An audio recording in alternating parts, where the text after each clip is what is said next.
Great. Okay. She's been here since September and has done entirely Zoom church. She has not met with us yet as a congregation. Oh my. Hopefully that will be changing soon. Good. So, and as an in-person congregation, I should say. Yeah. So, and I see Bethany is here from Goshen, as in Marshall's wife. So welcome. Glad you could join us too. So it is 9:30. So we'll go ahead and get started. I'd like to introduce Marshall King to you all. He's been a good friend. He's also an award-winning journalist, and he ran a newsroom for more than 20 years. So he knows how to write a story, how to tell a story, how to capture the life of a person, and then how to capture the mind and emotions of the reader. He spent 4.5 years working on this book, Disarmed, and traveled to Europe to get more details. The story is a complicated story about MJ Sharp, and he'll be sharing that with us. One other thing about Marshall is he's a foodie, he's a food snob, a restaurant critic. However, he will find the best, most expensive cup of coffee in Chicago, or he will drink a cup of coffee at the local gas station. So he's not discriminating in his food tastes, other than awareness out there. So anyway, Marshall, tell us a little bit more about, and one other thing I should say is, you know, a lot of people end up at Hyde Park, I think, because of the interest in who we are in the community and our interest in justice work and service around here. But the story in our Anabaptist story, our Mennonite story, it's not told so well about our interest in peace and peacemaking, what we've done historically or what we're doing now. And so that's what part of what Marshall will be talking about. Okay. Thanks for the intro, Beth. I am sometimes wary of gas station coffee, but I have been known to drink it if I have to. But yes, it's delightful to be with you this morning. I am in my basement office in Goshen, Indiana, where I wrote most of this book, Disarmed: The Radical Life and Legacy of Michael MJ Sharp. So Michael, or MJ, he was known as MJ to family and friends. Once he got to Europe and then to Africa, he became known as Michael because MJ is complicated to say in French or German. So I'm going to talk for a few minutes and share my screen to show you a few photos, kind of give you a quick run through of MJ's life in his 34-year life in about 15 or 20 minutes, and then we'll leave lots of times for conversation and questions. So you'll have some time at the end of this to ask about the process or ask about more about MJ or the book. So, but I appreciate the invitation. It's lovely to be with you this morning. So here's a photo of MJ working in the Democratic Republic of the Congo for Mennonite Central Committee, and where he was from 2012 to 2015 working for MCC. So it was taken by a freelance photographer. It's a great picture of MJ and one that was used a lot around the time of his disappearance and death. This is young MJ. This is MJ as a probably 3 or 4 year old. He had a lifelong affection for fishing. He was in Pennsylvania Dutch terms known as a schnickelfritz, which is kind of a rambunctious kid. But he was born in Elkhart, Indiana, moved to Pennsylvania where his dad took a pastorate in southeastern Pennsylvania, and then in central Pennsylvania in Scottdale, where the Mennonite Publishing House was for many years. And then the family moved back to Goshen, Indiana when MJ was in junior high school. Middlebury, fished a pond with his buddies, and then inevitably went to the Mennonite high school here in Goshen, Bethany Christian. So this is MJ and his sisters, Laura and Aaron. MJ was a beloved brother and son, spirited, and always quick-witted and incredibly intelligent. This is MJ's senior yearbook photo at Bethany. MJ was known at Bethany for his pranks. There was one his junior year around Y2K involving a whole bunch of lab mice that he and some friends spread throughout the school. That did not win much affection from either the seniors whom they tried to blame the prank on, or the school administrators who came in and found the mess as they were getting to reopen school for the second semester. The prank that MJ did his senior year with friends was much more successful, I would say. They figured out a way to hack the bell system at a school and pulled wires into an empty locker and could cross the wires when no one was looking and trigger the bells in a school. If any of you have worked in a high school, or you would know the mayhem that this would cause. And it went on for weeks. And then the school was talking about how to, spending money to try to get this fixed. And MJ's dad, John, overheard this and went home and told his son that the gig was up. His son confessed and did receive some punishment. But now at Goshen Brewing Company here in Goshen, Indiana, the owners and one of his best friends from high school now have a beer named in honor of this prank called School Bell Stout. And proceeds from that sales, a portion of those sales go to MJ Scholarship Fund at Eastern Mennonite University. So this is a quote from one of MJ's best friends, Andy Gingrich, who's for playing the Mennonite game, whose parents now live in Albuquerque and are part of Mountain States Conference down there. But Andy wrote about this prankster gift of MJ and talked about how he could lead and inspire others around a common goal. And inevitably, he used that to work for peace all over the world.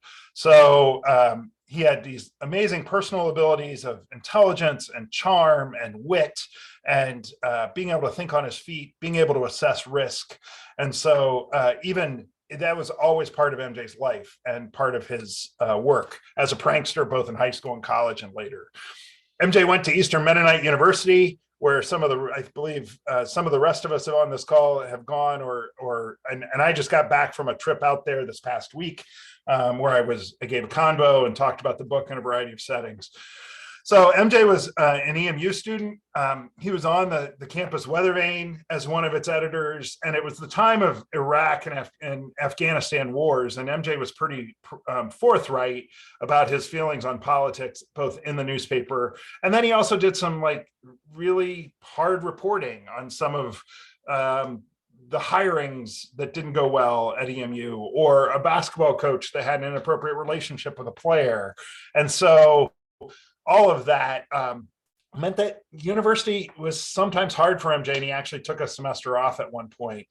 So as a side note, one of the things that MJ learned at Eastern Mennonite, using its powerful internet connection and a desktop computer that probably took up, I believe you can see it over his roommate's shoulder there, took up most of his desk, but MJ played online poker in college and got quite good. To where poker is a theme in the book and kind of was a theme in MJ's life. He often played poker and used it as a way to he won more than he lost. His father once asked him if he tithed his poker winnings. But MJ used poker as a way to help fund working for church agencies, essentially, and actually used it to help pay for college. So, but MJ was a landlord for a time in high school and college. He owned several different used Porsches, loved those Porsches. He did a variety of jobs, including working for a gentleman in Goshen, Indiana, who is known for his irresponsibility as a landlord. So MJ encountered a range of things in a range of settings and jobs. After college, MJ went to Baumantal, Germany, to work with a military counseling network. Mennonite Mission Network, this was an agency that Mennonite Mission Network would send volunteers from the US to be part of. It's the German Mennonite Peace Committee. And so that ran this, and Military Counseling Network would walk alongside soldiers who had gone to the front in Iraq and Afghanistan in the mid 2000s, and then wanted to become conscientious objectors. So MJ's job with some of the other guys in this photo, and including this is one of the soldiers that they helped go AWOL, or even helped represent in military court. And often these men were sentenced to time in military prison for refusing to fight. And so MJ would assess whether they were serious about being conscientious objectors or whether they just wanted out of the army. So for 3 years, MJ did this work.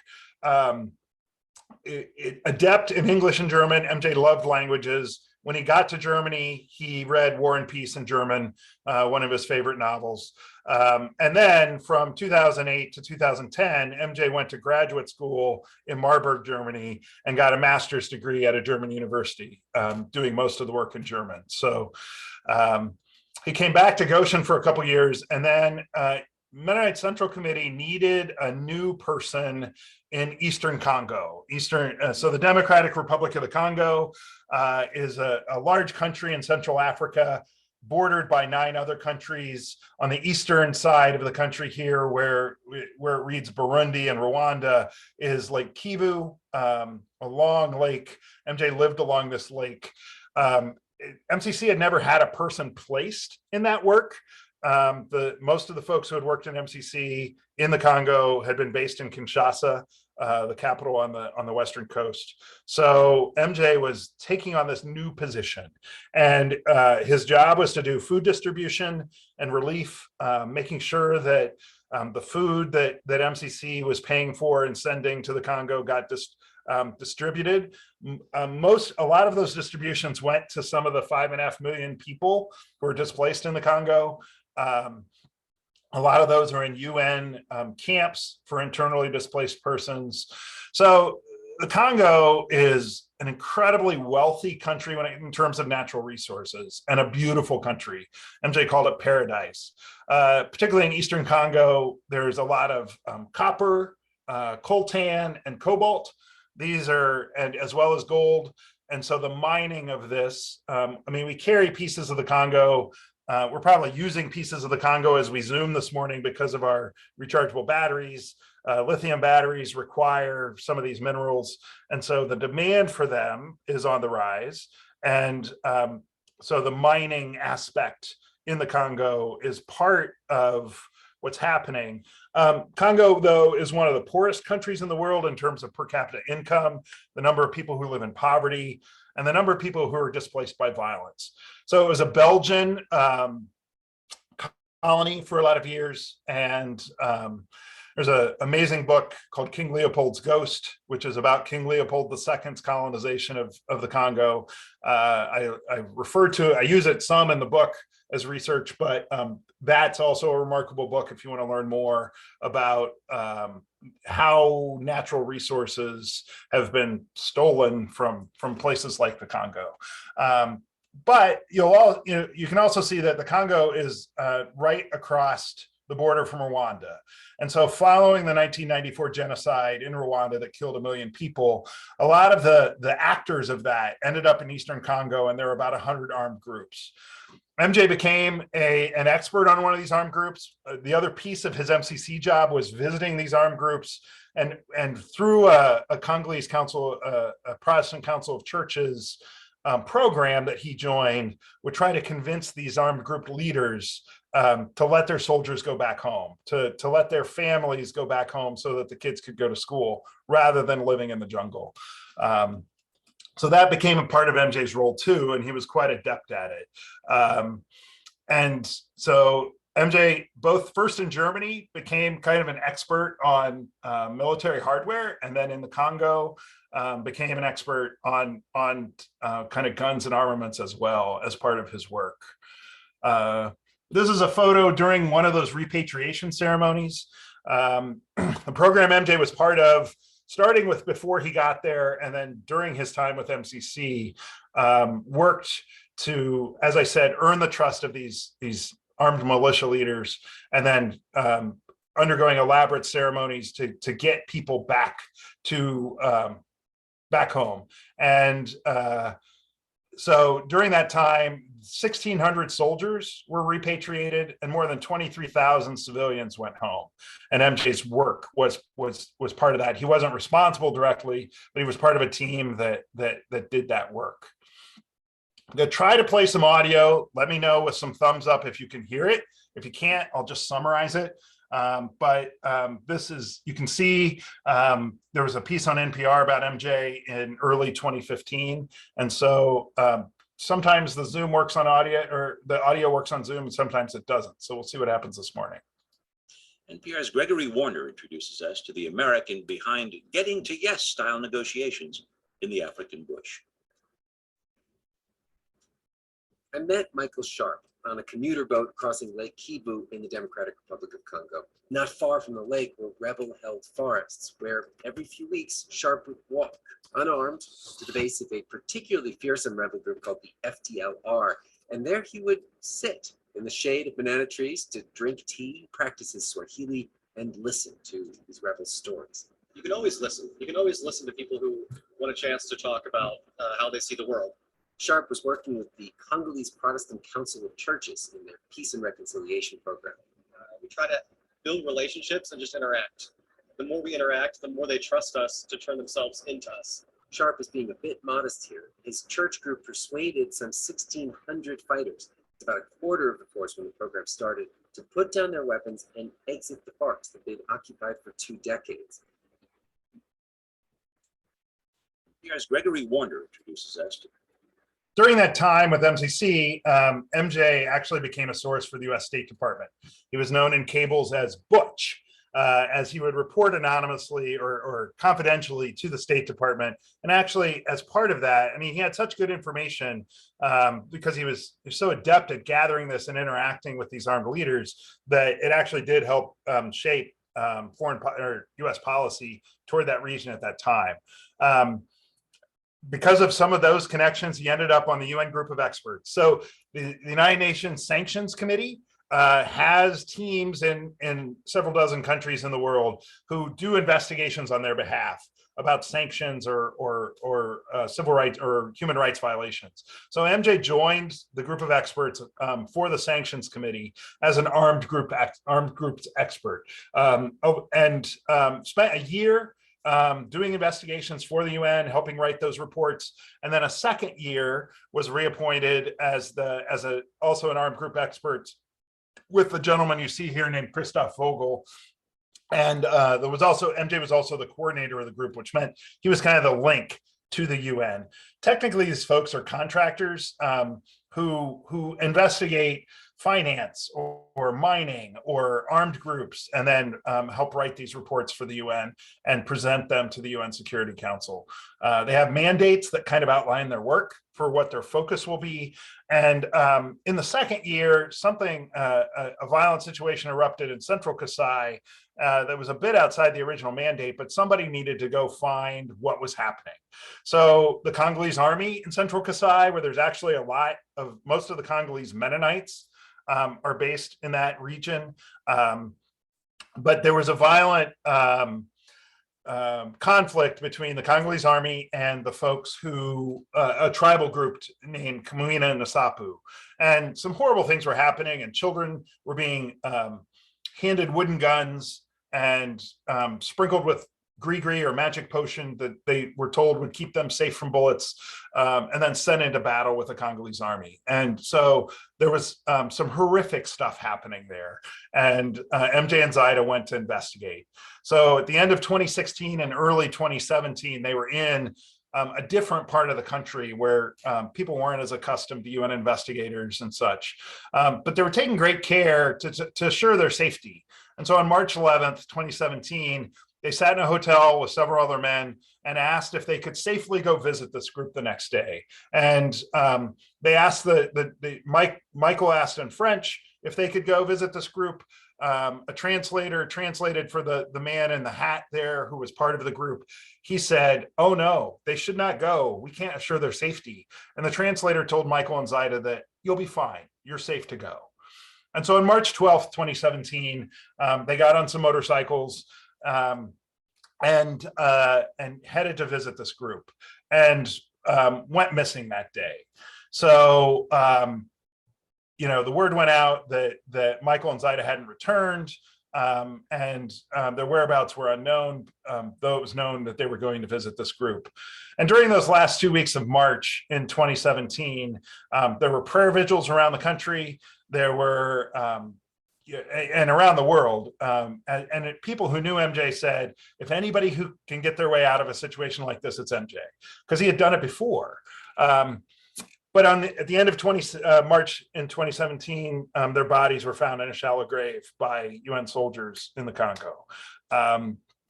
Several weeks after, the Congolese government called a press conference and showed video of their deaths that had been taken on a cell camera that day.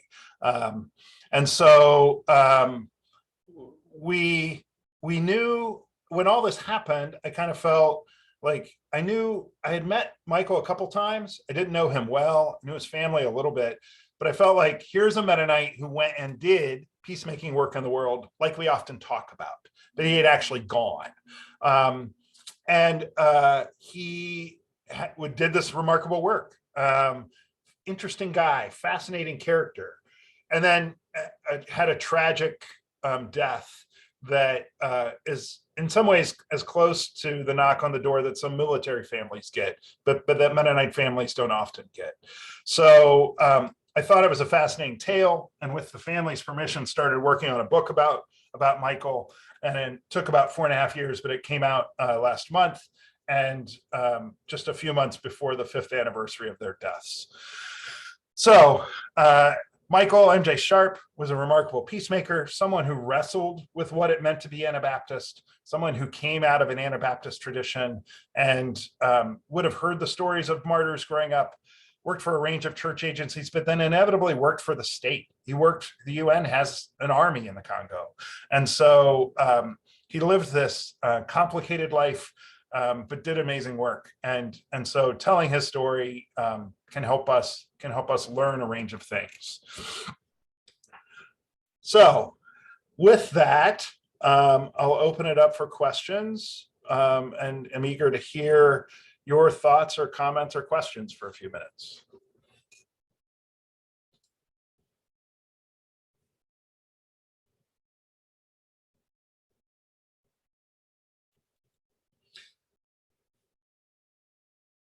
Russ. Yeah, hello. Is David Heiser still own all the houses in Goshen? He owns a lot. He's aging, and he hasn't figured out how he'll dispose of all his rental properties. But yeah, it's he still owns an awful lot. So, Boy, Russ probably may have grown up in the neighborhood where MJ lived and I live. So we tucked here across from Goshen College, behind the hospital, and yes, some of Russ's siblings are my neighbors. So okay. Marsha, what surprised you the most about yourself or about MJ as you were writing this? I mean, I heard a lot of stories. After someone dies, there's often we kind of glorify those who have gone on, and so we in death, we often kind of shine up who someone was. So I worked pretty hard as I was doing the research for the book to make sure that I wasn't just getting that, but I kept encountering people who talked about what a good friend MJ was to them, how present he was with them when he was with them, how he somehow shaped their life without being heavy-handed, often by asking questions or by listening. And so that theme was one that I certainly took note of, and it surprised me how many people told those kinds of stories about him. I mean, personally, after years of talking about a book and wanting to do one, I finally did one. But I was also, as a longtime newspaper guy, it's a very different, it's a sprint to do newspaper work, and then you start over, and this was, the ultra marathon. So, but getting that, it's been an amazing, remarkable, and rewarding process. And so the worst thing that can happen is you do something for this long and put it into the world and it lands with a thud. But that's not happening, as evidenced by getting to Zoom with you all. So thank you. There's a question in the chat, I think. Did you go to any of the places MJ was as part of my book research? Yeah, I went to Baumenthal, Germany. He was trying to put down some roots in Albuquerque with some other young adults there. I went to those places. I went to, my wife is from the same area of Eastern Pennsylvania where he lived for a time. Here in Goshen, I did not get to the Congo. I'm trying to figure out a way to do that because I think the seeds of his peacemaking work are taking root in the Congo in some remarkable ways. There are a number of young children in the Congo named Michael in honor of him. There's at least one young man who was injured in an IDP camp one day and was probably on the verge of death. And MJ took him to a hospital and paid for his care, and he recovered. There are the people that through an MCC program, MJ paid for their school fees. And so there was, so that I long to get to the Congo and hope that that can happen. Somebody asked in the chat, is anybody still carrying on MJ's work? Yeah, the program, some of the programs through the through MCC and the Congolese Council of Churches, Protestant Council of Churches are continuing. They look maybe a little different, but MCC continues to do food work and relief work there. And the UN is, an institution that just keeps chugging along. So those UN group of investigators continue to do that. Was there evidence of the translator that the last meeting was working against their peace work? Yeah, what we now know because of recordings and videos and research by journalists in the Congo is that the Congolese Security Force, ANR, which is kind of it's like a combination of the CIA and the FBI, had plotted this death. And the translator, Betu Sinshela, has not been seen since they disappeared. He went underground. He's believed to still be in the Congo, but he's underground and hasn't been arrested. And so, there was a clear plot. It's not clear how high up in the government it went. And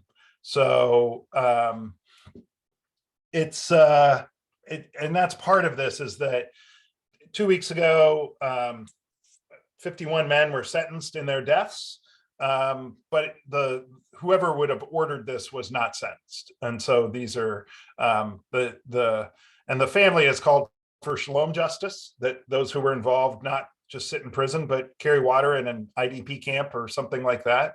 I'm not sure that we'll see that kind of justice in this, but the search for justice does continue. So. Yeah, excuse me. Hi, Marshall. This is Rob.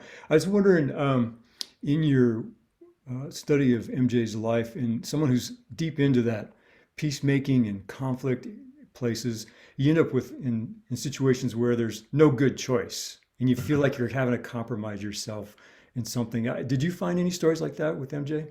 I did. He was aware that he worked for the state. There's a story of Russ Feingold, who was the Great Lakes envoy who reported directly to John Kerry at the time, former U.S. Senator, saying, "Come on, MJ, tell me what you got about this armed group," because there was a growing urge to do like a military act against this armed group that MJ was a part of. And he really resisted that. He didn't want that. And so he was aware with the UN too, that depending on what he said, armed action would then result.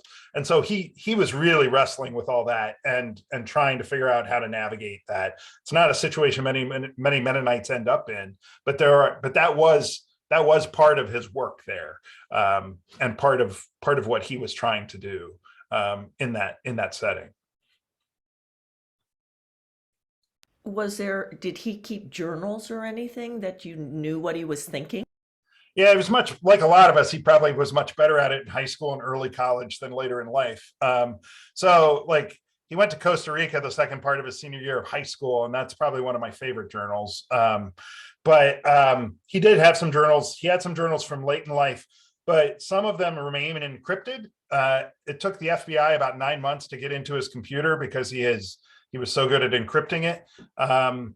This was the kind of care that he did take in his life. And I have a few files from that era late in life, and I have his MCC and UN reports. He was a brilliant writer, quite funny. And so those were immensely helpful, but there are a couple files that I wish that we could have figured out a way to crack.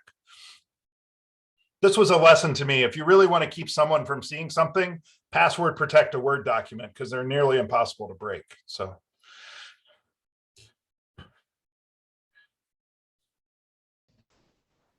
Marshall, he sounds like an extraordinary man, and I don't want to take anything away from his story, but I was wondering, the female that was with him from Sweden, Yeah. Can you tell us just a little bit about her? Sure. Yeah, Zaida, there is a prominent chunk about Zaida in the book. I did spend a day with her mom and sister in Sweden and visited her grave. She was, didn't come out of a Christian tradition, but was a rising star in Swedish politics in the Green Party before she quit, because she ran for parliament and surprised people with how many votes she won. But she quit politics because she was frustrated with the pace of change. So she was an expert on kind of sexual violence, and that was her role. Particularly, she was kind of the children and women person who would focus on that welfare for this group of experts. She hadn't been in the Congo as long, but she had worked around the world, Guatemala, South Africa, and Afghanistan. She survived a suicide bombing in a police station where she was doing a training one day. And then in the Congo was part of this group of experts doing this investigation. So part of the question, I mean, people have questioned, well, why did they go? They should have known better. They could have saved themselves. And what I kind of concluded in the writing of the book is that given the lives that MJ and Zaida had lived on behalf of so many other people in the world, particularly the Congolese people, they could not go. As UN investigators who needed to get to the bottom of this horrific situation, they didn't question going. They just took care to try to assure their safety, and then inevitably were set up and led to their deaths. So there is a book in Swedish about Zaida called "The Murder of Zaida Catalan." There's not an English version that I know of, but a Swedish journalist has also told a bit more about her life.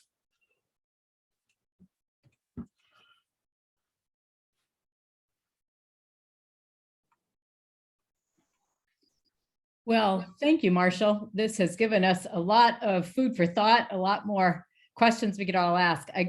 Kathy, did you have one more? I see you're unmuted. Kathy Railsback.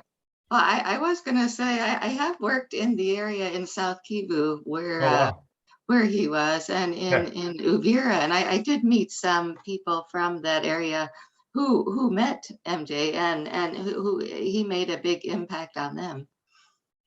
Yeah, thanks for that.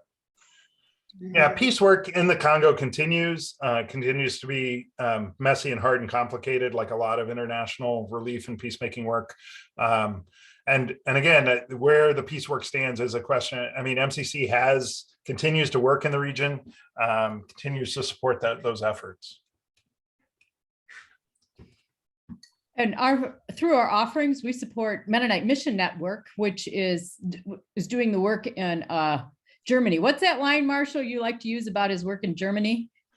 He told at least one friend in Germany that he played poker at night with the German, some of the officers in the army, and he used to tell his friends that he took their soldiers by day and their money by night. So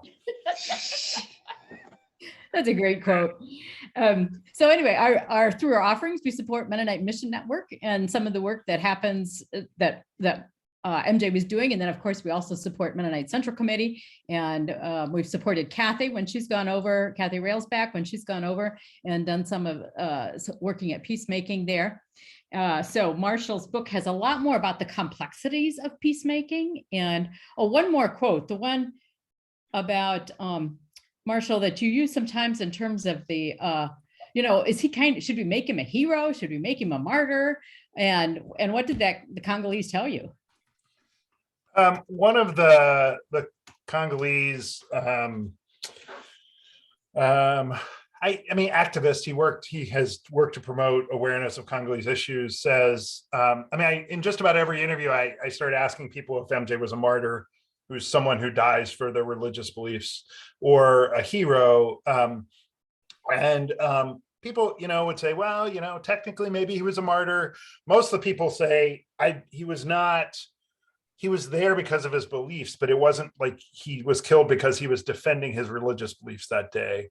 But the Congolese guy said, if you call Michael and Zaida martyrs, you wipe out the lives of the Congolese who were killed in this country by the violence over the last decades and all the wars. And so you elevate them, and if you call them martyrs, then it's too easy to forget about all the Congolese who have died. I thought that was kind of a brilliant answer. And so that's I think it's a pretty good place to come down on that. Whether he was a hero, that's kind of a fun conversation too. And so fun and sad, but I don't know there's a clear answer there, but it's one that that I did try to consider as I was working on the book and made it part of the book. And I think you said in the book that there was more than 10 million Congolese that have been killed. So Yeah. it's not a Yeah. insignificant number. It's huge. It's more than the Holocaust. Yeah.